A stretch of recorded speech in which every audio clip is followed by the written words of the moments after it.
The Lord is my shepherd. I shall not want.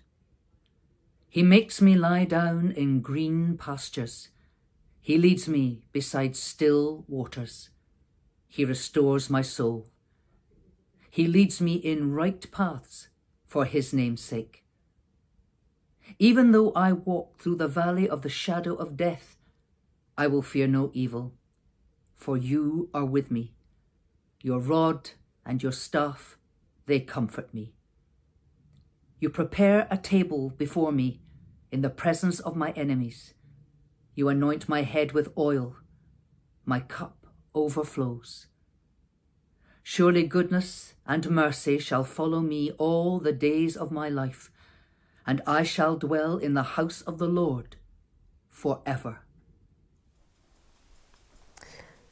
When I was 25, my father died. He committed suicide. It was a watershed moment in my life, a moment when all my preconceived thinking was turned upside down. So much grief and pain, so many unanswered questions. It was a pivotal moment.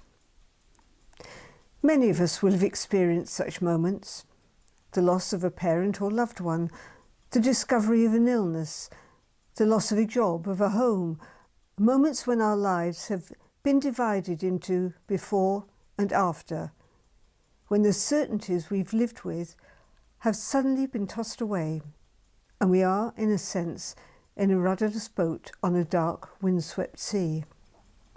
We're in a frightening situation where we're forced to reevaluate everything we thought we knew. We're now collectively living through such a time of great anxiety and stress, of so many questions that can't be answered. A time of remembrance and pain as we think of those who have died alone without their loved ones beside them. A time of loneliness and isolation for many. A time of concern for the present and fear about the future.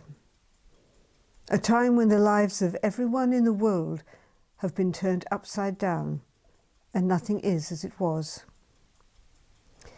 It's a time when our deepest need is for comfort, for reassurance, for certainty, and for hope.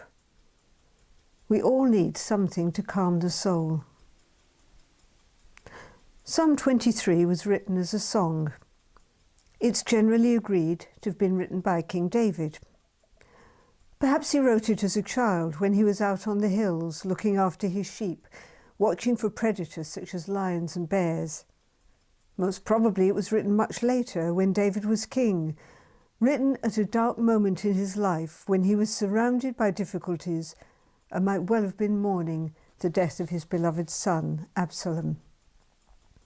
It's the best known and best loved psalm in the world, and for around 3,000 years it's touched people, those with and without a faith. Why is this? One of the reasons, I think, is because it resonates throughout with a belief and trust in a real, personal, loving God who is with us throughout our lives and beyond, and who provides for all our needs, who watches over us, protects and cares for us, who, as David put it, gently leads us back into green pastures when we've gone astray, leads us to places where we can find rest.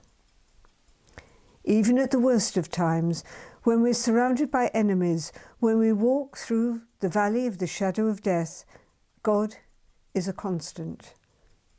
In times of happiness and in times of despair, God is with each one of us. And at the last, God's care, his goodness and mercy are with us forever. One of the many fascinating things you can find when you search the internet is the fact that there are 43 verses in the Bible that mention God as shepherd, which isn't surprising since keeping flocks of sheep and goats was a vital occupation in those days. In one way, it's surprising that God would call himself our shepherd, for the shepherd was considered a very menial person whose job was low down the social scale. That's why it was often given to the youngest, most unimportant son, like David himself. In another way, it isn't at all surprising, because we know that God turns all accepted forms of society on their heads. Christ was born in a stable. He came not to be served, but to serve. He came, as John's Gospel states, to lay down his life for his sheep. The words of Psalm 23 have spoken to people throughout the ages. For Jews, it is sung weekly and recited to the dying. It has provided comfort and hope in some of the darkest situations.